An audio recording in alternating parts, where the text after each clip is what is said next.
Morning. Nung nakaraang linggo, sa aming seminar ng PMC sa premarital counseling ay tunay na ipapakita doon na yung disenyo na ire-reflect talaga ang union ni Christ sa church through the marriage, no, sa wedding na binigay sa atin ng Panginoon. Itong kasal ay mas napipicture natin kung ano ba ang ebanghelyo dito sa gospel.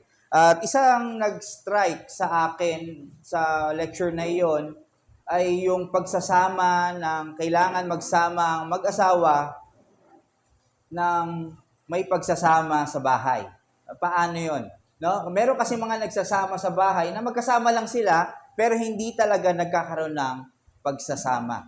Nakakatuwa na tayo ay alam natin na meron tayong kasal, ay meron tayong legal or meron tayong evidence na may certificate tayo na tayo ay kasal.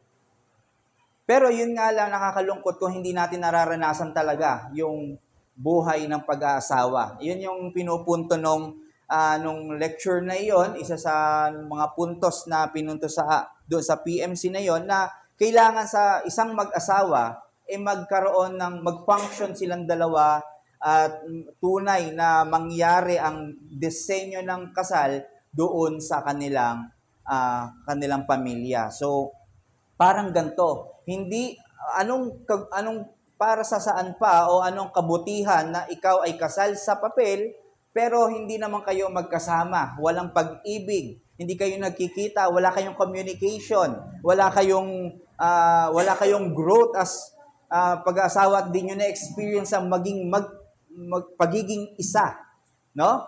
So maraming mga kinakasal do sa mga green card, nagkakaroon lang sila ng certificate ng kanilang pag-aasawa, hindi dahil gusto nila ang isang tao, pero meron silang ibang pakay or purpose doon sa kanilang pag-aasawa. Pero dito sa ating topic ngayon, ipaparana sa atin ng Panginoon, hindi lang sa certificate, hindi lang sa papel, hindi lang theologically, na tayo ay kinasal, united kay Kristo, na tayo ay bearer ng kapangyarihan ni Kristo, bearer ng gospel, na tayo ay na-reconcile sa Kanya, tayo ay na-redeem, ang federal head natin si Kristo. Hindi lang natin yon naririnig at pinaniniwalaan, pero ang kabutihan ng Panginoon ay pinaparanas niya sa atin experientially. No? Hindi lang sa ating isipan, kundi sa ating pamumuhay. Kaya sabi nga dito sa ating bubuksan, yung ating chapter 6 sa Romans 6, ang ating pamagat ng magiging series natin ay ang sanctifying grace. O no, pwede ko ring sabihin na ito ay sanctification is real, no? At makikita natin na buong itong mga passages na ito ay tunay na may realidad ang sanctification or blessings ng sanctification na nabestow sa atin ng Panginoon in Christ. Kaya samahan niyo po ako sa pagbabasa. Basahin po natin Romans 6 verses 1 to 4. Romans 6 verses 1 to 4. What shall we say then? Are we continue in sin that grace may abound? By no means. How can we who died to sin still live in it? Do you not know that all of us who have been baptized into Christ were baptized into His death? We were buried, therefore, with Him by baptism into death, in order that, just as Christ was raised from the dead by the glory of the Father, we too might walk in newness of life. Ayan. Hanggang 1 to 4 muna tayo, pero ang i-cover natin sa ating mga susunod na mga sermon dito sa Sanctifying Grace or sa newness in Christ ay hanggang 14. Pero sa ngayon ay 1 to 4. Muna, tayo ay manalangin. Maraming salamat muli sa pagbabasa ng iyong salita, Panginoon, sa mensahe mo sa amin. I-ready mo ang aming puso, ang aming isipan, Panginoon, di magdulot sa amin ng confusion. Ma-receive namin at ma-declare ito ng simple, ng payak, Panginoon, na ayon lamang po sa aming naintindihan. Maraming salamat sa iyo at samahan ng inyong banal na spirito, kapangyarihan, ang mensaheng pong ito sa pangalan ng inyong anak na si Jesus. Amen. So, let me give you a quick recap sa ating mga nadaanan dito sa Book of Romans. Kung naalala natin, nilatag ni Pablo ang gospel, no, sa chapter 1, 16 to 17 at pati ang 18. Nakikita natin ang righteousness ng Panginoon ay may dalang salvation at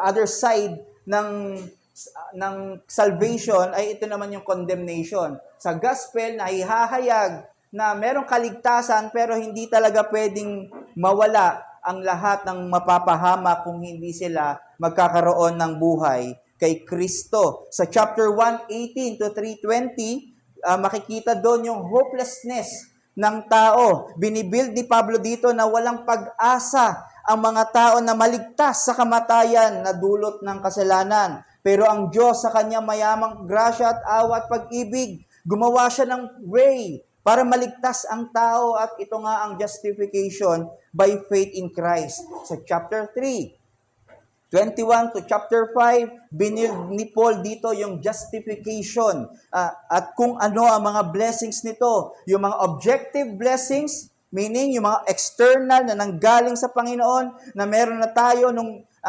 legally ay nagkaroon tayo ng na-justify tayo by faith, meron na tayong forgiveness, meron na tayong redemption, meron na tayong union with Christ, reconciliation, we are now at peace with the Father, we have now access to Him. At sa latter part ng chapter 5, nandito yung culmination, ito yung ground ng gospel sa verses 12-20 ng chapter 5. Very interesting part ito, mga kapatid, nilinaw ni Pablo na matatag ang pundasyon ng justification natin. Ang ground ng justification at ang blessings natin na na-receive ay dahil sa kamatayan ni Kristo sa krus. Pinakita niya dito na may dalawang federal heads sa last sermon, na ang first Adam at ang last Adam, ito ang dalawang federal heads natin. Kaya this gives us thoughts to ponder kung sinong Adam ang nagre-represent sa atin ngayon. Sino nga ba ang nagre-represent sa atin? Ang unang Adan, na ang dahilan kung bakit nakapasok ang kasalanan at nagdulot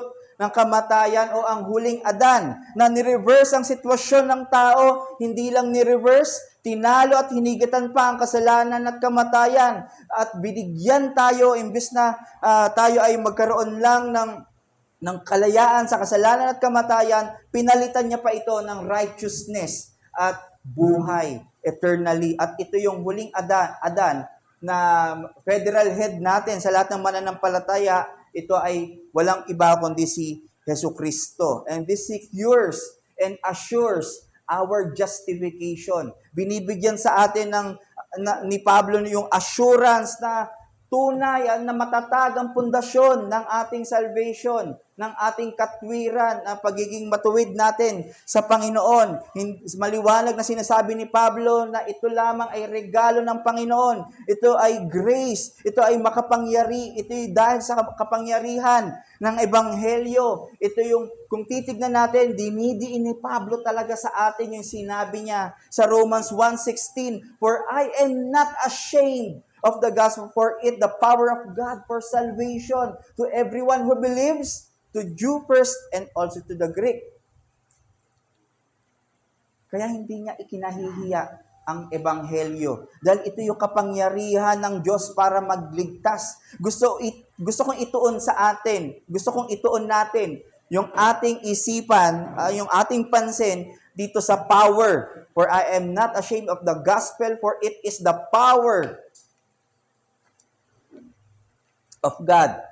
Itong gospel ay ang kapangyarihan ng Diyos para magligtas. Very powerful ang Diyos sa plano ng kaligtasan niya. Come to think of this, mga kapatid. Yung isang tao na patay sa kasalanan, rebelde sa Kanya, may ibang Diyos-Diyosan, gustong gawin ay sumuway lang sa utos ng Diyos at i-distort ang mga katotohanan, ay kaya ng kapangyarihan ng Diyos na mailigtas, maibaliktad sa kanyang sitwasyon, maitransfer from darkness at papunta sa kanyang pamilya, meaning, kaya ng Diyos na mailigtas sa kapahamakan ang mga taong ito sa mga eternal na kamatayan at mabigyan ng eternal na buhay. And I assume, mga kapatid, na alam ito ng mga lahat ng mga naniniwala sa Diyos, na makapangyarihan ang Diyos para magligtas.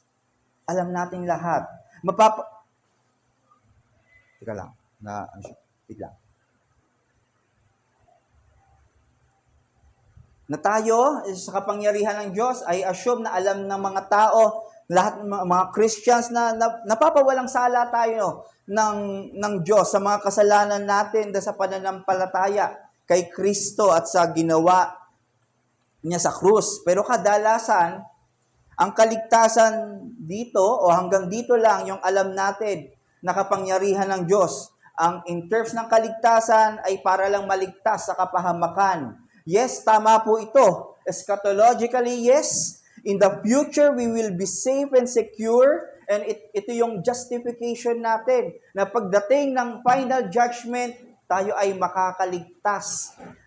Tayo ay makakalusot dahil si Kristo na ang napahamak. Si Kristo na ang binuhos na ang wrath ng Panginoon kay Kristo na dapat sa atin. So doon sa naghihintay na galit niya pa dahil sa ating mga kasalanan. By faith in Christ, our record ng sin ay na-wipe out sa account ng Diyos. Napunta ito kay Kristo at napunta sa atin ang katwiran niya by faith. And yes, once we are justified, we will always be justified. Hindi na tayo justify dahil ang justification natin ay si Kristo by His death.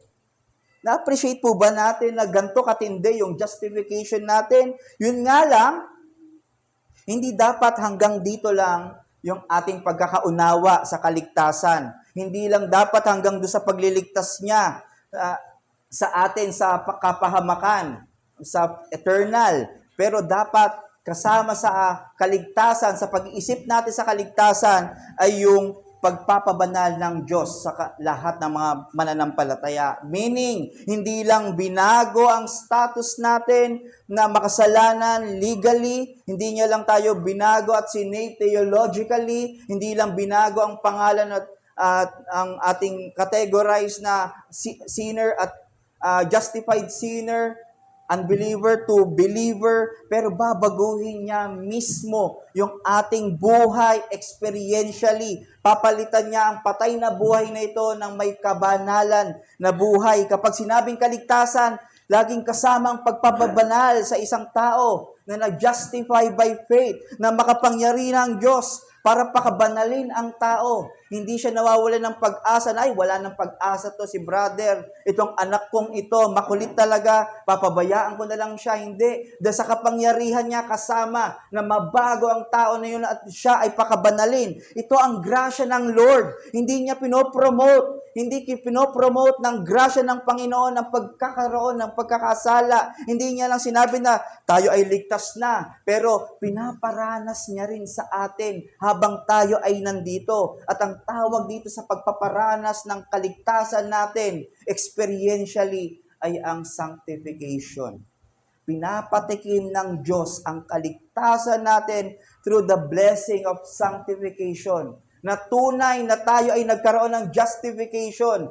Ang implication nito at magiging evident ito doon sa ating sanctification. Pinapa-experience ng Diyos ang kanyang kapangyarihan through the gospel dito sa sanctification na ito.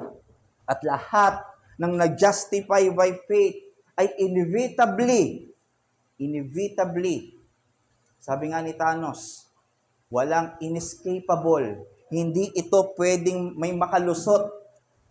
No, sa lahat ng mga nag-justify, hindi pwedeng makalusot ang isang taong nag-justify sa kanyang sanctification, sa pagbabago ng Diyos. Ano nga ba ulit ang sanctification? Ito ay ang pagse-set apart ng Diyos sa isang tao para sa kanyang pleasure at purpose. Nung namatay si Kristo by faith, we are set apart from the world for His purpose. Mababasa natin yan sa 1 Corinthians 1:29. Through the death of Christ, He became our righteousness that caused our justification. And also by His death, He became our sanctification. Meaning, sa kamatayan ni Kristo, since tayo ay crucified with Him, hiniwalay tayo ng Diyos sa mga perishing. Sa sanctification, ito yung paghihiwalay sa atin sa mga patay spiritually. Ito yung paghihiwalay sa atin sa mga mapapahamak at di mapapahamak. Di ba sa mga basura may nabubulok at hindi nabubulok? Ito yung pagtatransfer sa atin sa mga hindi mabubulok. At ito ay one-time event act ni Kristo sa krus. Nung namatay siya by faith, tayo ay na-justify at na-sanctify sa kanyang death. Ito yung ating napag-aralan, no? Sa ating chapter 3 ng 1689. So in justification, we are declared righteous in Christ. Declared righteous in Christ. In sanctification, we are made righteous in Christ. Hindi pwedeng magbaliktad ito. Kasi pag naisip natin na kailangan ng sanctification para mag-justify, meaning, patiin muna natin ang kasalanan natin, maging banal tayo, para tayo ay maligtas. Hindi na po gospel yun. Hindi yun ang disenyo ng Diyos. Hindi yun ang itinuturo ng Biblia. Ang kailangan natin ay para maligtas, faith in Christ to His works on the cross. At pag tayo ay na-justify by faith, tayo na ngayon ay gagawing banal ng Diyos. Aayusin niya tayo experientially. So itong bubuksan nating chapter, sa chapter 6, ay ang pagbubukas ni Pablo sa panibagong tema ng kanyang sulat, ang sanctification. At ito ay pag-elaborate niya hanggang sa chapter 8. Itong 6, 8 ay ang pag-elaborate or pag-explain niya ng theme ng sanctification. Una sa chapter 6, ang pagpatay ng grasya ng Panginoon sa kasalanan. Sa chapter 7, ang pagpatay ng grasya sa bondage ng law. At 8, ang sovereignty ng Diyos na makukuha natin through faith. Pero bago niya iwan ang justification, mga kapatid, in-emphasize niya muna kung gaano katindi ang grasya ng Diyos. Sa chapter 5, 20-21, kung ano ang impact ng grace sa atin. Huwag natin tignan ito na grace na parang isang picture na mararanasan din kita, grasya ng Panginoon, hawak-hawakan natin. Hindi. Meron ng inception. May pagpasok na ng sanctification the moment we place our trust in the gospel. Itong impact ng grace sa atin, kung gaano ka-powerful at nagre-reign ang grasya ng Diyos sa atin, kung gaano ito paano niya na-overpower ang sin and death. Sabi sa Romans 5:20-21, now the law came to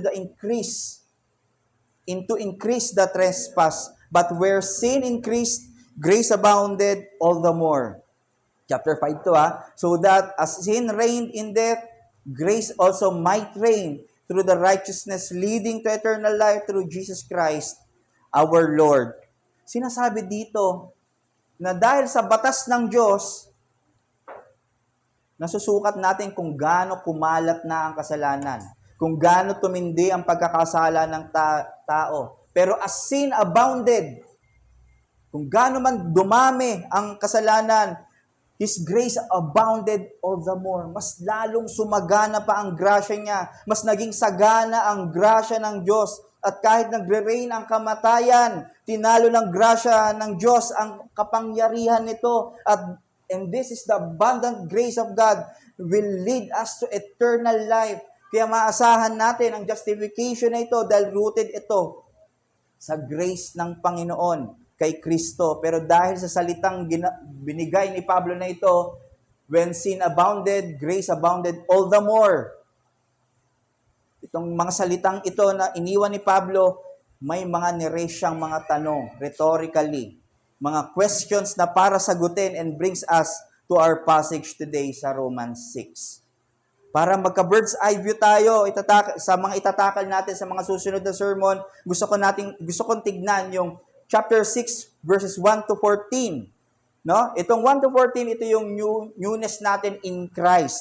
Since tayo ay in union na by faith sa kanyang ginawa sa krus. So hahatiin natin tong 14 verses na ito sa tatlong portions para makita natin ang reality talaga ng newness. Hindi lang dumaan sa ating mga mata yung pagkakaroon ng pagiging bago nating nilalang kay Kristo na tunay na nagsasanctify talaga ang grasya ng Diyos. Sa Romans 6, 1 to 4, ito yung new realm.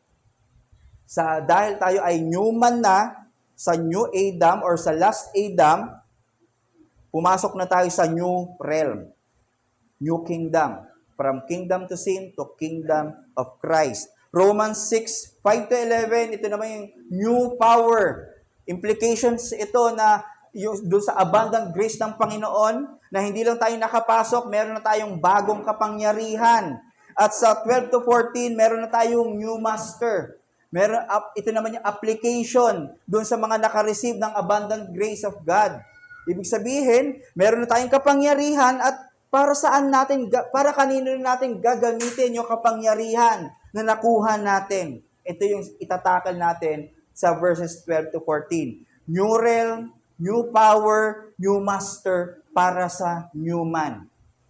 Okay? Hindi ba man? New man. Dapat alam natin, yung tayo ngayon, bago naman na talaga tayo. Sabi sa 2 Corinthians 5:17, if anyone is in Christ, we are new creation.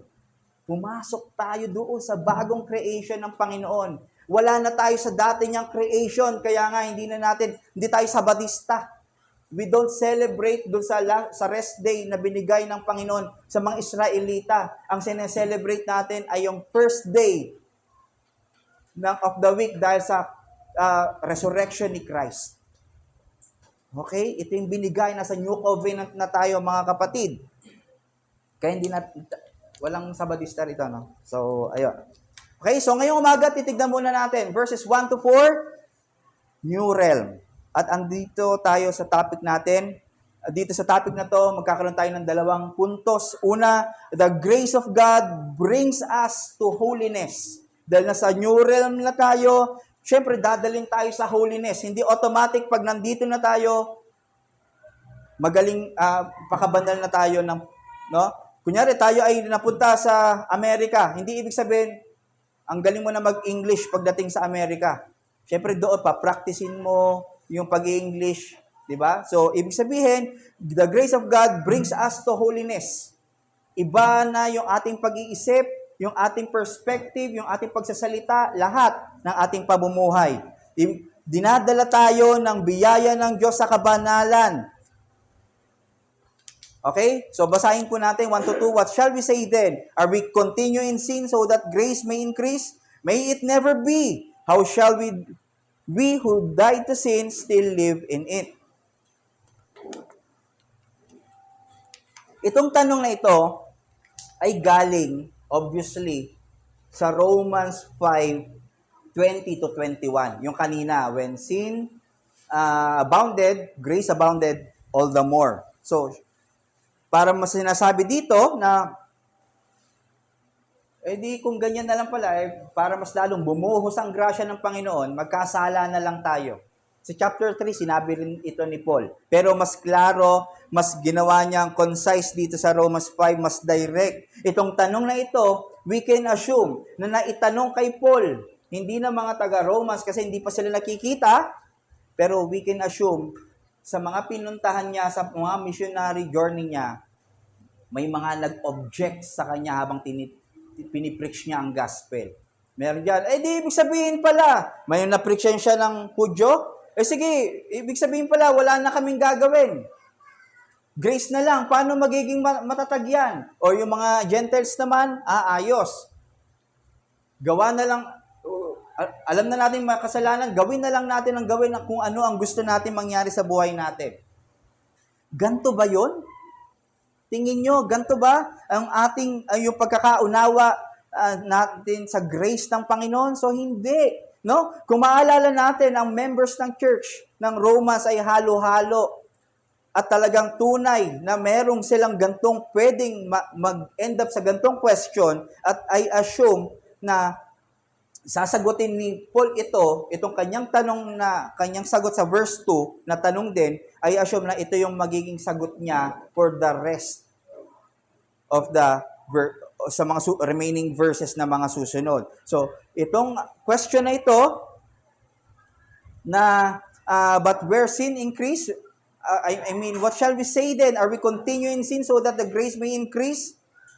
Itong tanong na ito, mga kapatid, ay maliwanag na isang distortion ng grasya ng Panginoon due to man's depravity at deadness to sin. Sabi ng mga theologian, ang tanong na ito ay both sa dalawang heretic camps. Ano yung dalawang heretic camp? Una, ang camp ng legalistic. Sa mga legalist, yung mga Hudyo, yung merong mga nag-uphold ng law, they can question this. Kasi para sa kanila, kailangan nilang sumunod, maging banal, para maligtas. So parang sinasabi nila talaga ba, Paul, by grace lahat, di ba na natin talaga kailangan maging banal para maligtas? Hindi natin ina-undermine, mga kapatid, ang holiness. Yan ay inutos sa atin. Pero ang legalism, ang legalistic, ang tingin nila sa holiness, ito ang magliligtas sa kanila. At kung yun ang tingin ng isang tao, legalistic sa kaligtasan, ito ay distortion ng gospel. Kasi si Kristo, siya na ang sumunod sa mga requirements ng Diyos. Siya na ang namuhay ng may perfect obedience at holiness. Siya na ang gumawa para sa atin. It is finished. It is done. At ang culmination at climactic obedience niya ay ang kamatayan niya sa krus. Sa pag-ako niya ng mga kasalanan na tayo naman ang gumawa. Namatay siya, hindi dahil siya ay sinner, pero siya ay naging sin bearer ng mga kasalanan natin. Kaya kung masasabihin ng mga legalistic na kailangan pala nila gawin, wala na pala silang kailangan para gawin para maligtas, or kaya, Kaya kung sasabihin ng mga legalistic na kailangan nilang sumunod para sila ay maligtas, malayong malayo ito sa ebanghelyo na pinoproclaim ng Biblia. Ito ang legalism. Ang ikalawa naman,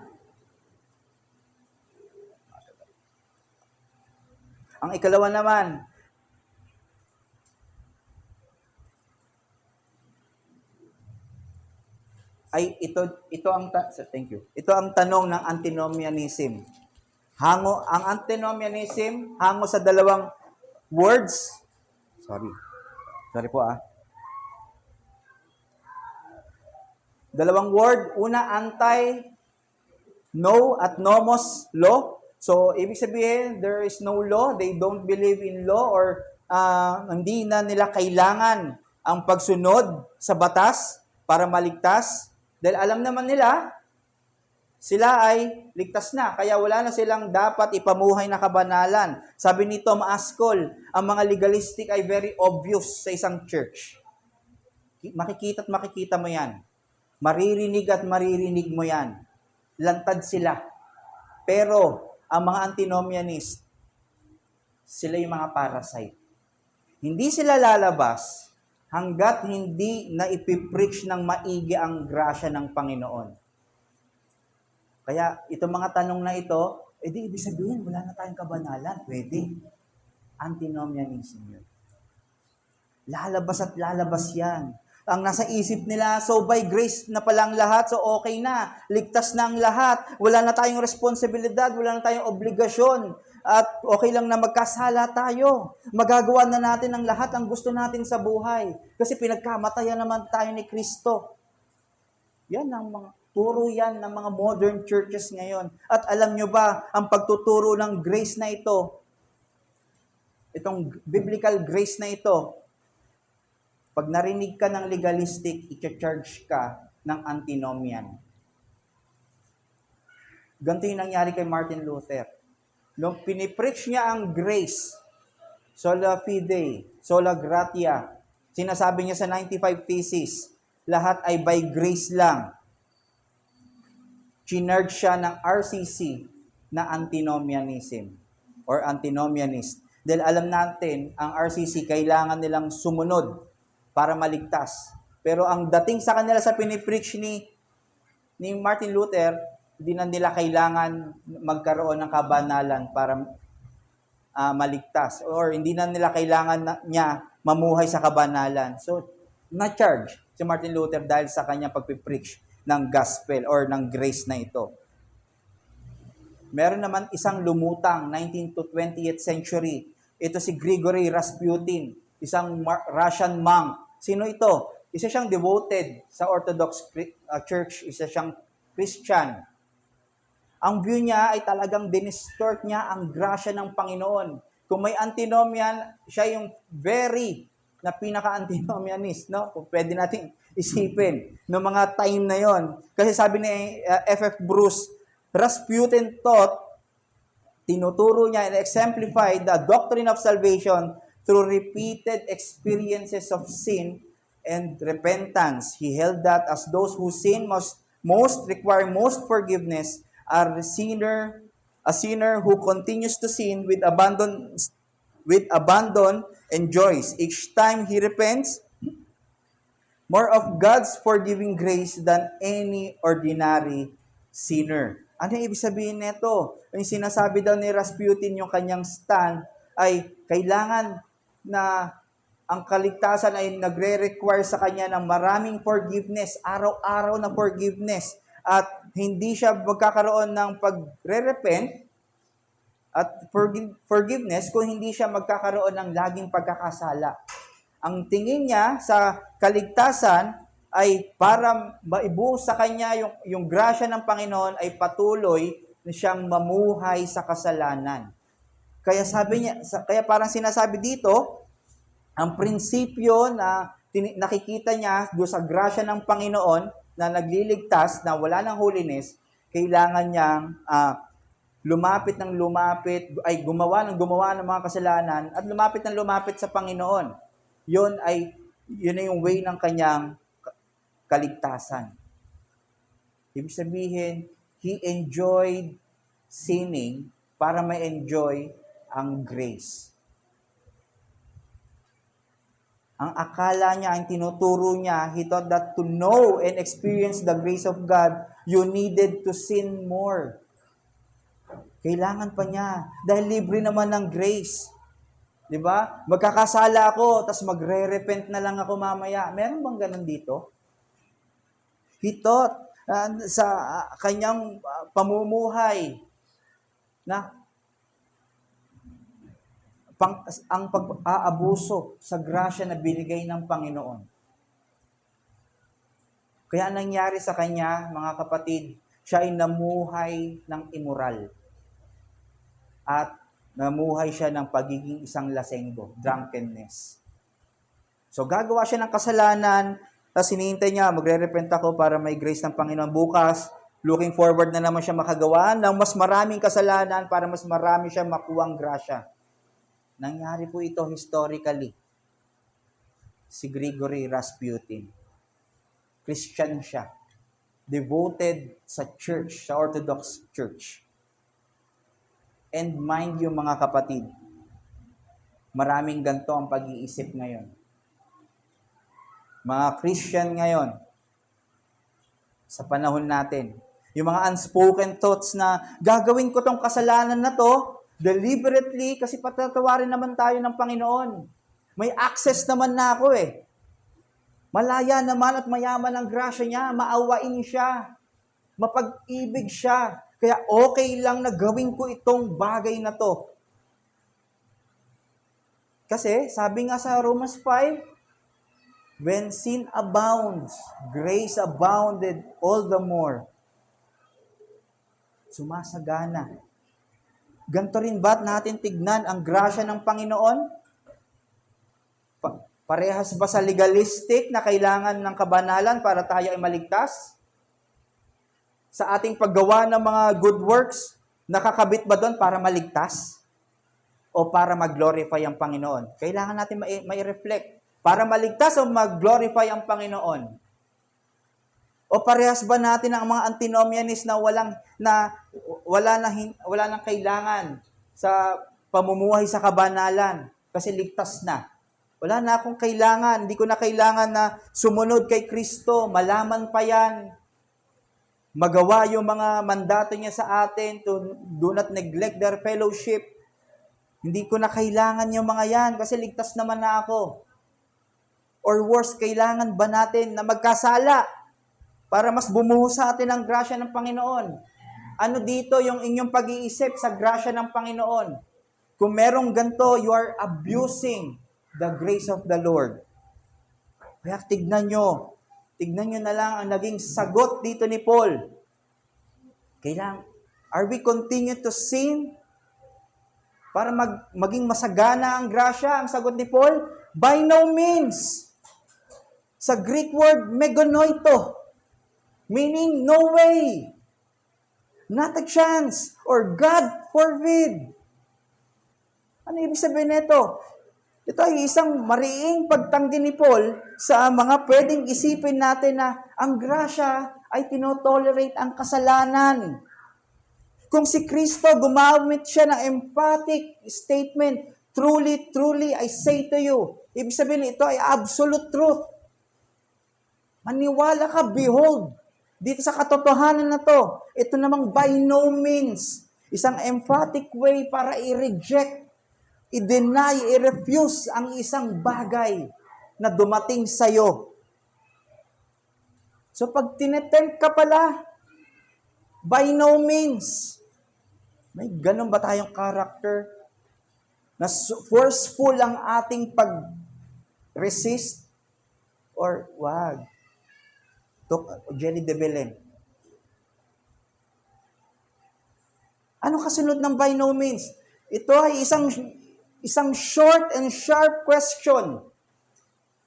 Ang isinunod niya sa by no means at I agree, ito ang sagot niya. Ito yung naging explanation kung bakit niya tinanggi. How can we who died to sin still live in it? By no means.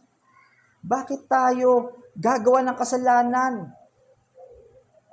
Or bakit tayo mga patay sa kasalanan ay mamumuhay pa doon sa pinagkamatayan natin in Christ? Meaning, hindi na tayo dapat magpatuloy sa pagkakasala para sa pagbuhos ng grasya dahil tayo na ay patay sa kasalanan.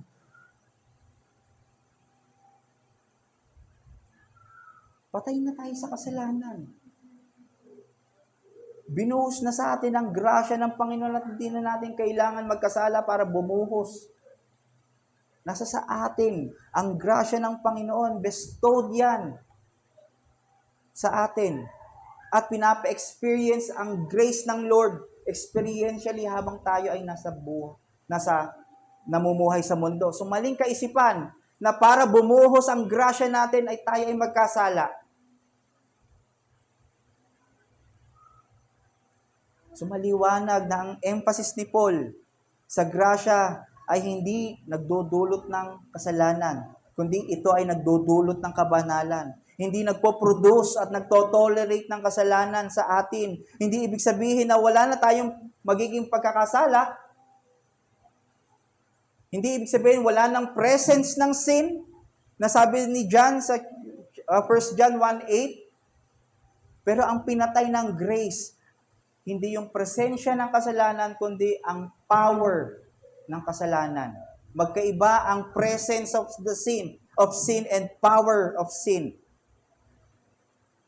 Meaning those who are in Christ are no more under sin's power and dominion, but now under the grace of the Lord. Tinanggal na ang authority ng sin sa buhay natin. Hindi na tayo nakagapos sa kasalanan. Pwede na tayo makapamuhay ng hindi nagkakasala. Hindi man perfect, hindi man daily, pero may paglaban na at pagtanggi sa tukso ng kasalanan.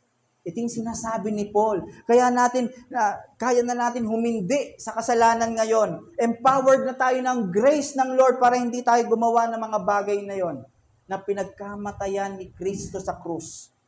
Ang punto natin, the grace of God does not tolerate unrighteousness, but continuously kills the presence of sin of those who are truly in Christ. Pinatay niya yung power ng sin sa justification at sa sanctification. Continuously, pinapatay niya ang presence ng kasalanan. Huwag nating isipin, ito na ako makasalanan na ako Hindi. Nung tayo ay nag-unite kay Christ, ang kanyang objective ay maging banal ka. So bakit ka nakahiwalay sa objective ng nagligtas sa iyo, ng federal head natin? Para kay Paul, hindi magtutugma kung ikaw ay nakay Kristo, pero deliberately gumagawa ka ng kasalanan. Mind you, deliberately. Ibig sabihin, with pleasure. Parang wala sa iyo ang paggawa ng kasalanan. Hindi nagtutugma. Kung ikaw talaga ay patay kay Kristo. Sabi, we died to sin. Meaning, patay na kayo sa dati nating buhay. Sabi kanina sa Ezekiel 37, sa binasa ni Deacon, we are all dry bones in nature. Dead. Walang buhay. Walang kilos. Useless. Worthless. Walang pag-asa. Dahil ito sa kasalanan. Pero sabi ng Diyos, God will prophesy them the Word, Jesus Christ. At dito magkakaroon sila ng flesh, ng hininga. So from the realm of the dead, God transferred us to the realm of the life, of the living. Kaya new realm, mga kapatid.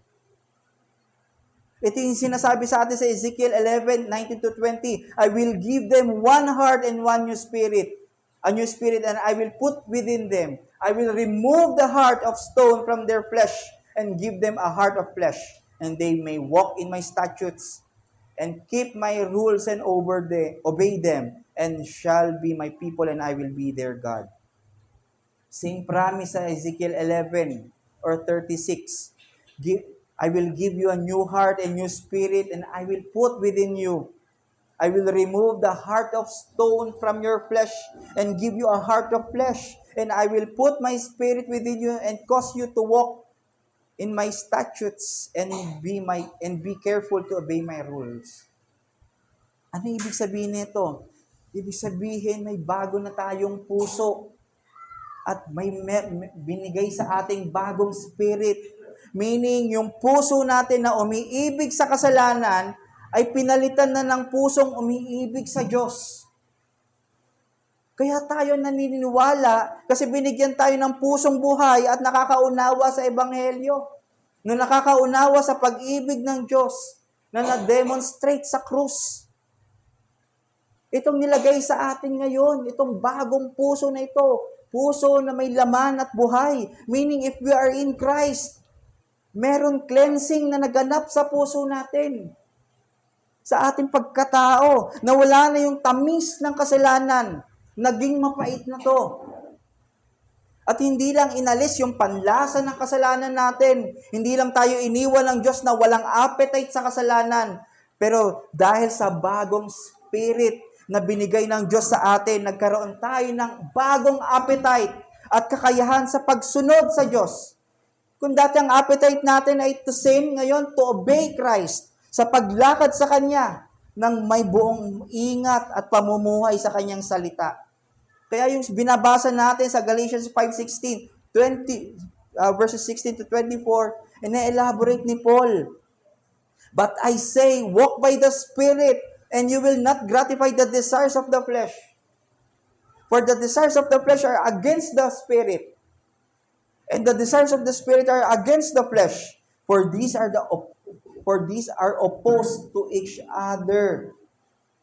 At nag-cite siya rito ng mga works of the flesh: sexual immorality, impurity. Paano mo gagawin to kung patay ka na sa kasalanan? Kung pinagkamatay na tayo ni Christ. Sensuality, idolatry, sorcery, enmity, strife, jealousy, fits of anger, rivalries, dissensions, divisions, envy, drunkenness. orgies and things like this. I warn you, sabi ni Paul, at maging silbing warning sa lahat. As I warned you before, that those who do such thing will not inherit the kingdom of God. Hindi ibig sabihin nito lang, pag hindi mo to ginawa, hindi ka makaka-inherit. Ito lang ay isang indikasyon kung ginagawa mo to, hindi ka heir ng kingdom ng Panginoon. Wala kang inheritance, walang nabestow sa iyo na grasya ng Panginoon pa. Kung ikaw ay namumuhay sa mga gantong bagay. And those who belong to Christ Jesus have crucified the flesh with its passion and desires. Ibig sabihin, opposed talaga ang flesh and ng spirit. Lagi nating iniisip, pag flesh and spirit, doon lang tayo sa panalangin. Pag inaantok tayo, the flesh is weak. The spirit is weak, but the flesh is willing. The flesh is weak and the spirit is willing. Minsan, na-coordinate lang, na-incorporate lang natin sa prayer, inaantok ako, ganun. Hindi, kahit sa kabanalan, opposed po ito. Malakas yung ating katawan sa mga gantong bagay. Pero ang ating spirit ay willing, pero hindi natin magawa-gawa. Nangyari rin ito kay Paul sa Romans 7. Na nagagawa niya yung mga bagay na ayaw niya at hindi niya nagagawa yung mga bagay na dapat niyang gawin, na gusto niyang gawin.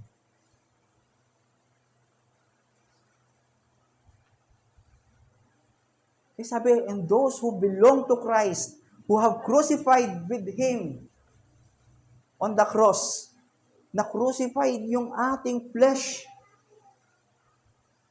Ibig sabihin, yung flesh natin, di man tayo literal, pero yung flesh, yung desires, yung passions natin, yung ating happiness, na-crucified na doon kay Christ.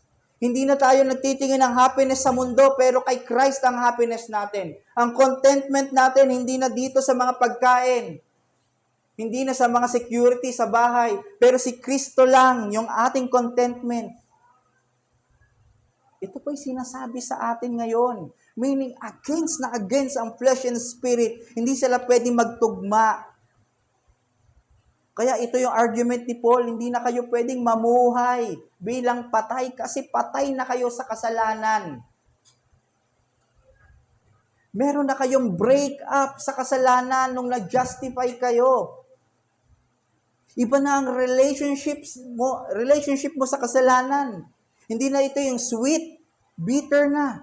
Iba na yung pakikitungo mo sa kasalanan. Naalala ko yung mga bata, minsan may pagkain sila, hawak-hawak nila. Kumakain sila. Yun mismo yung pagkain nila. Tapos pag may natira, itatag ko na yun, sige, kunin mo na yung mga pagkain ng aso. Ang hawak na nila doon sa pagkain na yun, nandidiri na. Ibig sabihin, hindi na nila pagkain yun, pagkain na ng aso, iba na yung relationship niya doon sa pagkain. Hindi na masarap yun. Di ba, nandiri ka na. So sa atin, dapat meron na tayong pandidiri sa kasalanan, sa salitang balbal. Meron na tayong hindi lang pag-iwas, pero ayaw na natin. Parang ganito, may maputik sa daan. Hindi ibig sabihin hindi ibig sabihin dahil ayaw nating maputikan, hindi na tayo mapuputikan. Pero nandidiri tayo pag nakakaapak tayo ng putik. Ganon din ang kasalanan. Nagkakaroon tayo ng pandidiri. Pag gising mo pa lang sa umaga, Lord, i-sanctify mo ako sa truth. I-deliver mo ako sa temptation, sa mga kasalanan na pwede kong makumit. Kasi ayoko, nagdidiri ako sa kanila. Sa kasalanan, hindi sa tao, hindi sa mga sinners. Dapat merong ganun na tayo. Di ba pag nag-break up, doon sa ex mo, hindi naman sa pero parang ayaw mo na siyang kasama.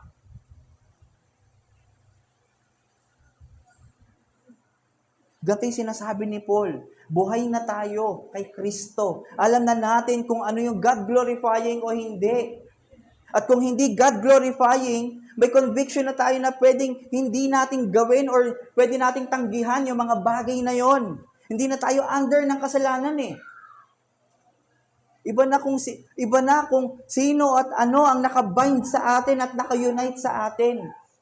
Hindi na tayo isa sa kasalanan, kundi na kay Kristo na. Ito yung napag-aralan natin sa definitive distinction. Nung nag-justify tayo, nagkaroon na tayo ng desire sa pagsunod kay Kristo sa kabanalan. Hindi may labag sa loob natin, ay, ang KJ, magiging banal ako. Pero kiniklaim mong justified ka? Dapat meron kang desire na maging banal. Nilulook forward natin kung ano yung disenyo ng Panginoon sa atin. Kailan huli nating naisip yon?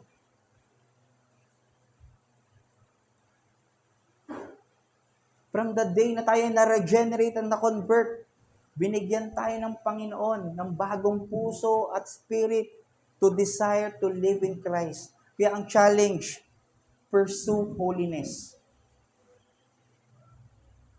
Hindi pwedeng walang kabanalan sa anak ng Diyos. Hindi para maligtas, pero dahil tayo ay buhay na kay Kristo. Iba ang we are sinning, so we are living and practicing sin. Yes, we commit sin, pero hindi na ganito yung panlasa natin. We are freed. We are free sa authority and power of sin. Kaya nakita nyo, our newness is now established but not yet completed in the death of Christ. Na-establish na tayo. Binigyan tayo ng bagong buhay, realm, kapangyarihan, master, desire, yung passion natin, iba na yung will natin, perspective. Pero kailangan paglaguin at ma-experience natin sa ating buhay. Ito yung progressive sanctification. Kaya ang tanong, gaano katibay ang ating pagiging bago? Gaano katibay itong kamatayan natin sa kasalanan? Baka mabuhay tayo sa kasalanan. Tingin nyo, itong kamatayan natin sa kasalanan, itong sagot dito, this will bring us to the point number 2, the certainty of our union in Christ. Ang katiyakan ng ating pagkakaisa kay Kristo. So do you not know that all of us who have been baptized into Christ Jesus were baptized into His death?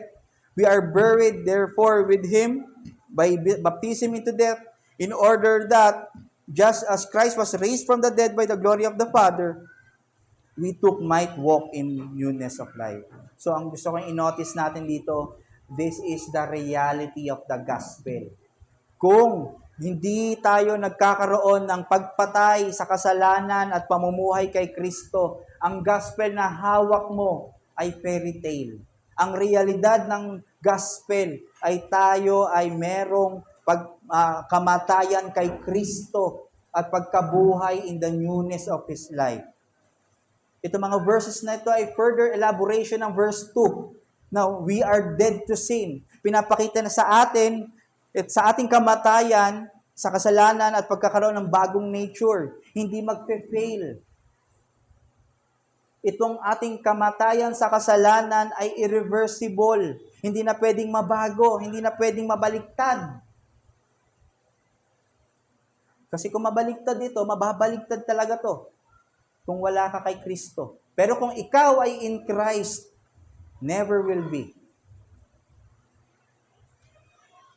Kaya ginamit ni Paul sa death, ang ginamit ni Paul dito para makita natin ang assurance natin, ang death, burial, at resurrection ni Kristo. Kung gaano katotoo na nangyari na si Kristo ay namatay. Bakit may burial? Death din naman yon, pero isang historical na namatay siya, nailagay siya sa matter place. Yung kanyang katawan ay nailagay sa tomb. Sabihin, may nangyari talagang kamatayan sa kanyang katawan ng mga panahon na yon at resurrection ni Christ. Pagkabuhay. Ito yung nangyari sa atin. Kung gaano katotoong namatay si Kristo sa krus, inilibing at nabuhay muli, ganun din ang namatay tayo sa ating kasalanan, na ilibing kay Kristo sa cross, at resurrected tayo at naging namuhay tayo kung paano namuhay muli si Kristo. Pagpapakita rito na the very same power ng Espiritu na meron si Kristo ay meron din tayo. Nasa sa atin din. Ito yung nangyayari sa atin, mga kapatid. Kaya ginamit ng illustration ni Pablo ang baptism. At yung scholars dito, no, iba, they believe yung baptism dito, sinasabi ay spirit baptism. Yung iba naman ay water baptism. Pero we can use the principle ng baptism. Ano ba ang principle ng baptism? Sa pagkakalubog sa tubig. This symbolizes the death of Christ. At yung pagkakaahon sa tubig ay nagsisimbolo sa pagkabuhay muli ni Kristo. Ganto katatag yung ating kamatayan at pagkabuhay kay Kristo. Kamatayan sa kasalanan at pagkabuhay kay Kristo. Paano to? Nung tayo ay nabaptize, di ba? Sabi nga, hindi tayo iniwan na nakalublob lang sa swimming pool. Kinailangan tayong iahon. Yung nakita natin ganon, ibig sabihin, nakita talaga natin na may resurrection si Kristo. Ganon din tayo. Na sinisimbolize to, hindi talaga ito yung grace ng Panginoon na nagliligtas, sinisimbolize or sign ito na merong transaction na nangyari sa spiritual na realm. Na tayo, nung tayo ay nilubog, tayo ay namatay, kasama ni Kristo at namatay sa kasalanan, magkaiba po yung dead in sin at dead with Christ or dead into Christ. Paano natin may illustrate yung dead into Christ? Para ka daw, sabi ni Lawson, para ka daw pumasok sa isang elevator at kung saan ka dalhin ng elevator, doon ka mapupunta. So, kasama tayo ni Christ nung siya ay namatay sa krus. Siya ay naging sin. Yung sin na yon, tayo, yung mga kasalanan natin, na ipako doon sa krus, siya yung naging curse. Yung ating curse, dahil lumabag tayo sa batas ng Diyos, siya yung naipako doon, kasama tayong naipako doon, ni-represent ni Christ tayo na napako sa krus. Ibig sabihin lang, tayo ngayon ay hindi na nabubuhay sa ating sariling buhay, kundi tayo ay namatay kasama sa krus ng Panginoon, pero hindi niya hinayaan na hanggang doon lang tayo sa kamatayan, sa kasalanan. Pati doon sa kanyang resurrection, nabuhay din tayo dahil we are in union sa kanya.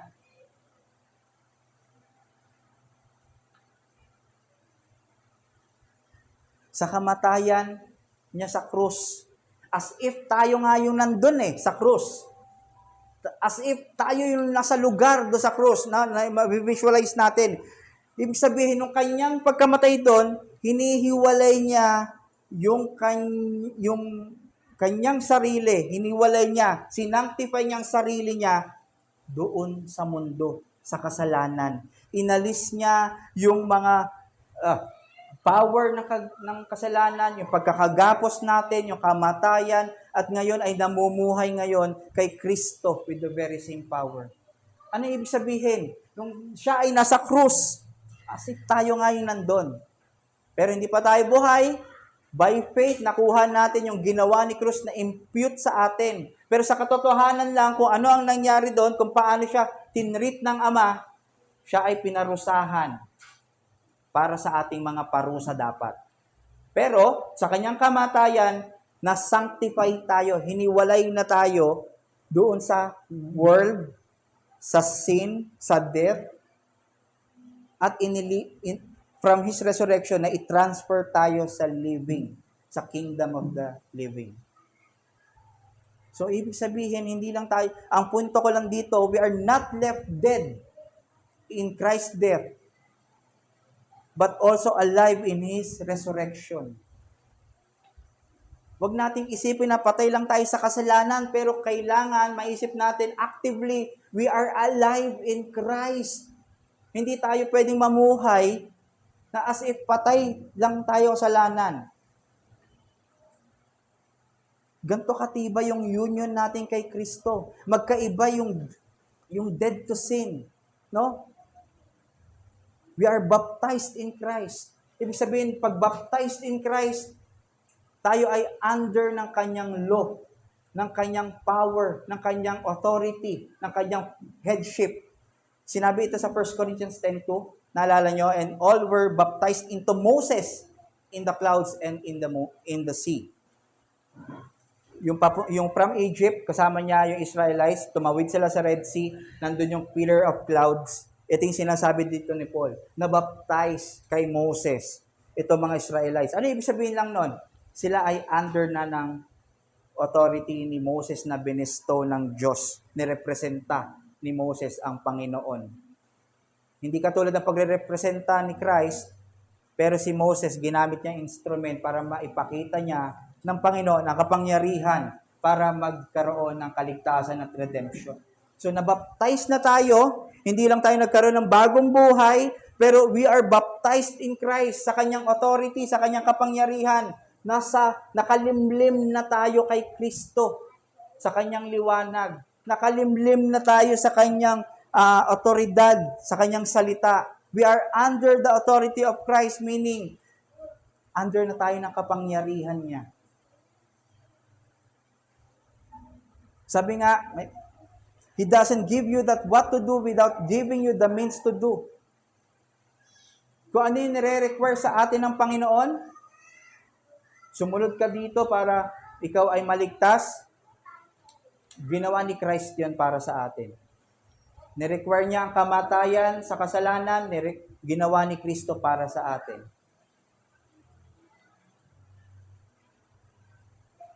Itong nire-require sa atin ng pagsunod, binigyan niya tayo ng bagong puso at bagong spirit. Ang kailangan nating kapangyarihan ay hindi intrinsic or sa atin manggagaling, pero bestowed din ng Diyos.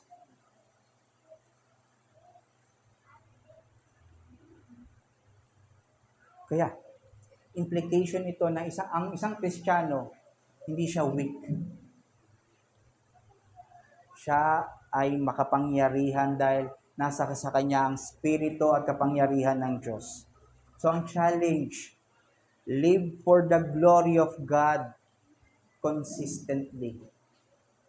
Meron ka ng new identification. Meron ka ng new identity. Di ba sa math, pag hindi natin pinapasukan ng math, naglaps tayo, pwede tayong bumagsak. Sa office, pag di ka laging sumusunod or pumapasok, hindi ka mapopromote. Sa business, kung hindi ka consistent, lagi ka nagsasara, hindi ka lalago eh. Sa athlete, kung hindi ka consistent mag-training, or sa gym, kung hindi ka consistent sa pagbubuhat, ano mangyayari sa muscles mo? So sa atin, mga kapatid, kailangan natin maging consistent to glorify God. Kasi as we glorify God, hindi pwedeng ihiwalay doon yung obedience natin, yung holiness natin sa Panginoon, yung pagsasubmit natin ng buhay kay Kristo. For the first time, mga kapatid, we are alive to Christ. Simula nung tayo ay pinanganak, patay na tayo. Pwede nating mabilang ilang taon pa lang tayong buhay, spiritually. Pero nagsisin ka pa rin.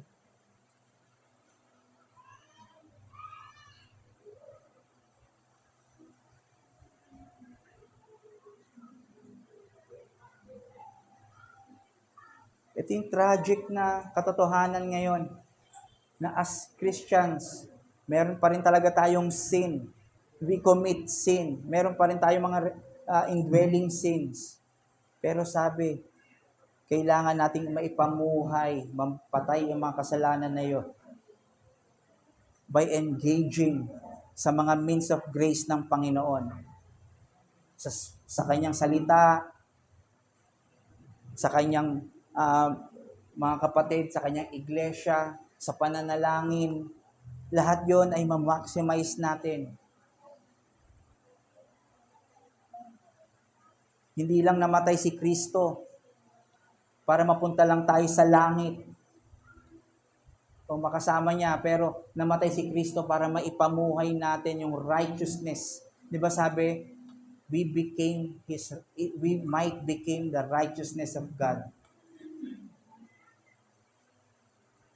Kaya nga tayo ginawang salt and light dahil sa righteousness ni Kristo sa atin, mga kapatid. Kaya hindi magtutugma yung buhay na yung pinagkamatayan ni Kristo, yung pa rin yung pinapamuhay natin. Sabi ni John Murray, dito ako magtatapos, paano natin malalaman? Kadalasan daw, hindi mo alam kung ikaw ay justified. Pero paano mo malalaman na may hint ka na ikaw ay na-justify talaga or pumasok sa iyong sanctification? Kung ikaw ay magnanakaw, pag nakarinig ka ng gospel, ang unang ididil mo ay yung pagiging magnanakaw mo. Hindi yung pagiging mainitin ng ulo, yung mga maliliit na bagay. Ang unang ididil mo, yung obvious sa sarili mo. Kung ikaw ay palamura, madidil mo yon. Kung ikaw ay sinungaling, ang ididil mo doon kung ano yung obvious. Hindi mo ididil yung mga maliliit na kasalanan. Sabi ni John Murray, ito yung definite na sanctification sa atin. So sa atin, meron ba tayong ganon na nakikita natin, ito yung dumi ko sa Panginoon, dinidil ko ba siya o nakatingin tayo sa mga maliliit lang na bagay?